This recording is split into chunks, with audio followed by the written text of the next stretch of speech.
Hey guys, happy Sunday. I just had a message on my heart that I wanted to share, and it's more for the families that might find out they have a similar diagnosis to what we had, and be in a similar situation, over the last couple months that we've been through. Just a word of encouragement, hope, and just information that we didn't have from the very beginning. My 18-week ultrasound was on October 16, 2019, my husband and I's 4th anniversary. We were very excited to find out the gender of our baby and just celebrate having another child. On the 18-week ultrasound, we found out that our unborn son was diagnosed with spina bifida, a term we had never heard of before, and just that exciting, happy feeling just kind of came crashing down. We did find out that our baby was going to be a boy. Super excited. Either way, boy or girl, we were just excited to have another child. And I knew something was up when the doctor came in, and it just, I can't really explain the feeling, but he said your baby has spina bifida, and most parents that find this out, that they have this diagnosis, they terminate the pregnancy. And my husband and I just both knew that wasn't for us. We were going to do whatever it took to give this baby the life that we were able to have the best possible outcome. If God blessed us with this baby, we were going to do everything in our power to do just that. And what really disturbed me was just how easy he jumped to terminating the pregnancy. And it made your heart hurt, made your gut not feel good. It just made you feel numb all over. And he gave us a few names of hospitals that were able to do surgery for this before the baby's arrival. And I asked, is there, any doctors or anybody that you really recommend? And he said, no, just Google it. And that is the worst thing that you can do most of the time for anything medical, is Google. And my husband and I just left there scared and just didn't know, just so many different emotions, numb for the most part. And we just got right on the phone, and my parents had history with Johns Hopkins. My dad had a very serious surgery out there quite a few years ago, and it was very successful, and he has continued to do cancer treatments out there for the last 8-9 years. And so we were familiar with the hospital, we were familiar with the town, and we just knew that it was the right place. When the fetal therapy center called us, they said they'd get us in, and they specialize in fetoscopic surgery, which means that it's less invasive, it's not considered open, and it's a lot easier on the mother. So we tested for that. It's a very extensive test, just testing for both the mother and the baby to pass for the surgery. And luckily, both me and my son Waylon passed, and that was the best feeling. That was the best day, to know that I passed. We passed. Me and the baby passed for surgery. Now, it would not be the fetoscopic surgery that we were hoping for. It was open surgery, which is fine. Whatever is going to help. So basically, what spina bifida is a birth defect of the spinal cord. The spinal cord and the nervous system develop outside the body, and just saw a big spider. The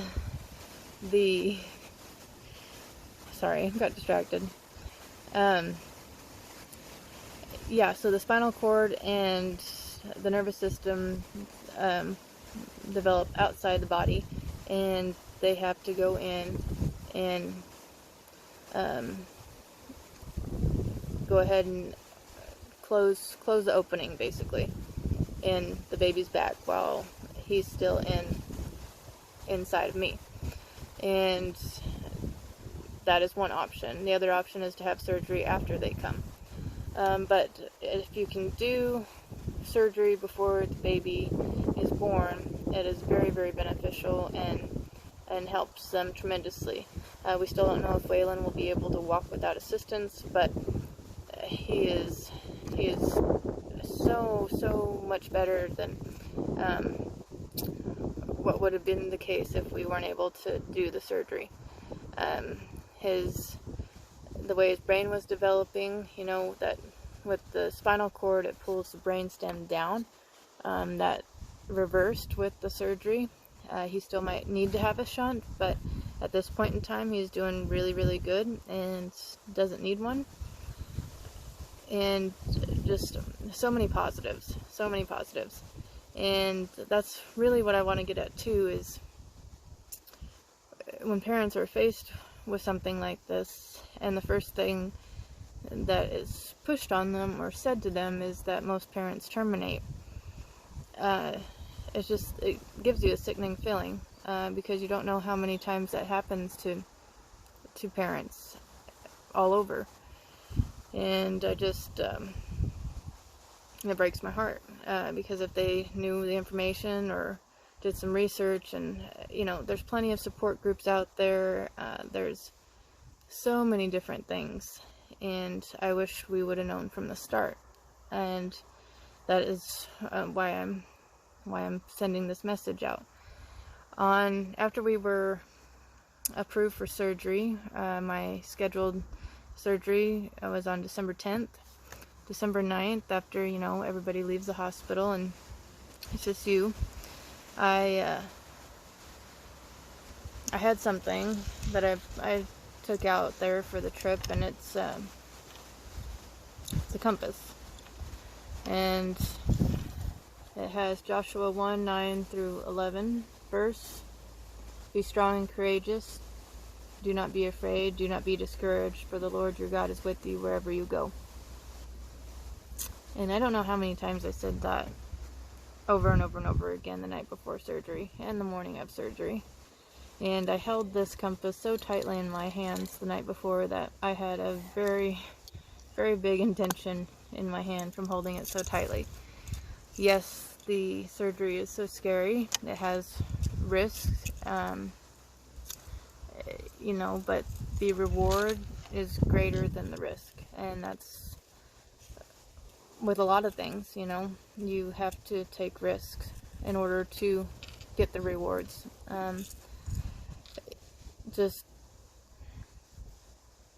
It's been quite the journey, and it's brought light to quite a few things, especially, like I said, with the way we felt leaving that doctor's office that day, and just with the sickening feeling in our stomachs, and just the numbness and everything. It's just, like I said, I don't really know how to describe it, but I just want to give hope. And you know, what we have going on in the world right now with this coronavirus, it's terrible. My hearts go out to all the families affected that have lost a loved one, all the businesses that have been affected, just everything, you know, and everyone. It affects everybody in some way. And I just want to thank all the workers that are keeping this country going too, the grocery store workers, the delivery drivers, and especially the nurses and doctors that are on the front lines each and every day. Just you are so appreciated, and you guys are really superheroes. And not to compare our situation with the coronavirus, but you know, just looking at the numbers that have been showing, you know, the entire country shutting down, people being scared and frightened. This virus, it has one of the highest successful recovery rates, you know. It's scary, but there's a lot of other things out there too. And I just, to compare the numbers, and just the numbers of the coronavirus with the abortions, because that's what we were, you know, kind of faced with at the beginning of our pregnancy, even though we didn't give it one thought.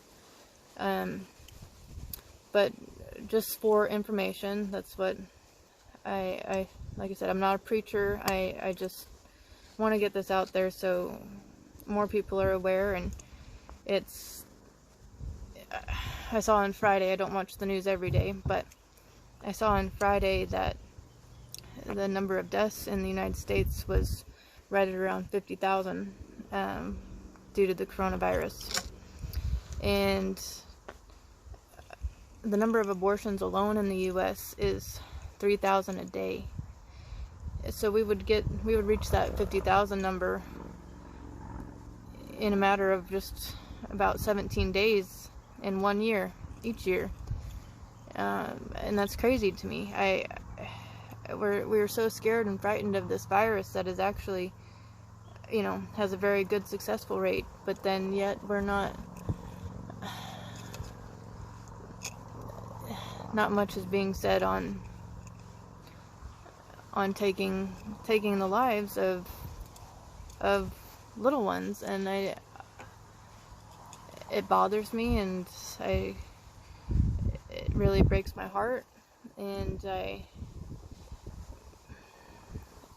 I said, I want to shed a light on it so people are aware. And I know there's different circumstances, but I'm just so glad that we didn't even think about it, you know, even though it was out there. We're so lucky to have Waylon, and he's a blessing. He is, and he's meant to be here. He's here for a reason, and we can't take that away from him. And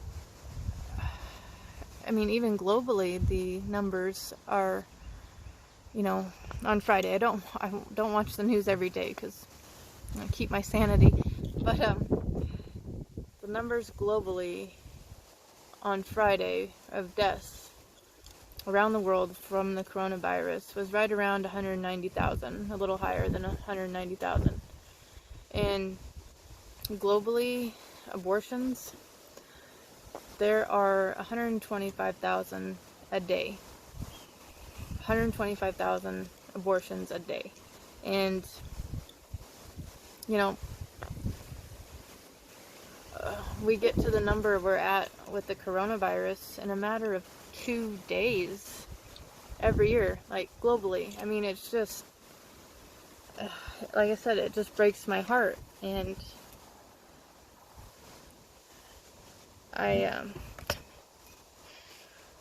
sorry. There's a big spider. I don't do good with spiders. But it just does. It breaks my heart, and I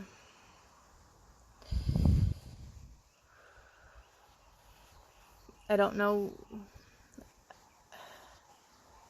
I don't know what I can do about it other than just state the facts and give hope and encouragement that if your baby has a defect, don't jump to that. Just go ahead and do your research, find support groups, find people that have the same diagnosis.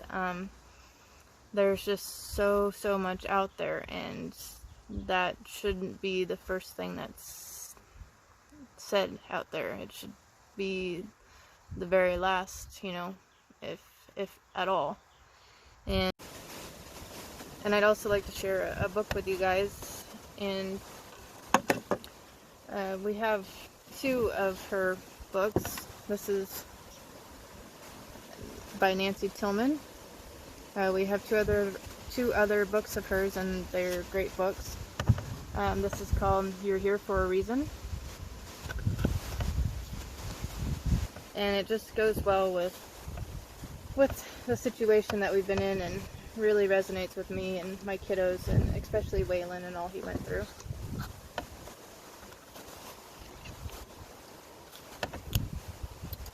You're here for a reason, you certainly are. The world would be different without you by far. If not for your hands and your eyes and your feet, the world like a puzzle would be incomplete.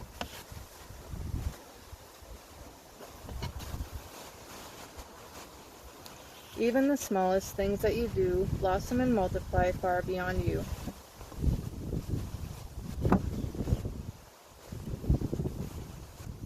A kindness, for instance, may triple for days, or set things in motion in different ways.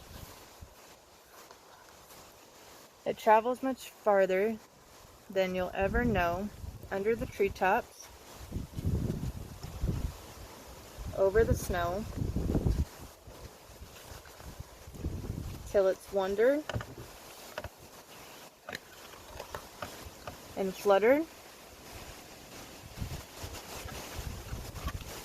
and floated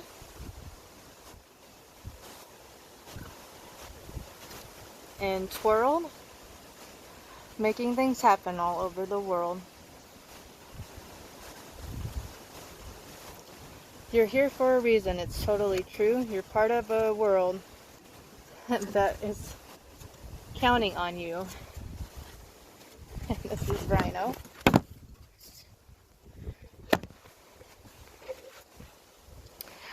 So don't be too worried if some days fall flat. Good things can happen even from that.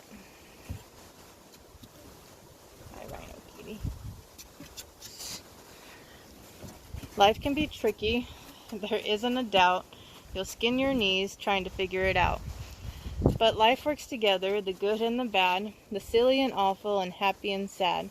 To paint a big picture we can't always see, a picture that needs you most definitely. Remember that next time a day goes all wrong,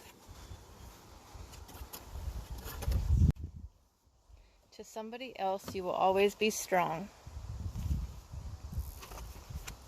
And that ball that you lose or that kite you let go can make someone's day, you just never know.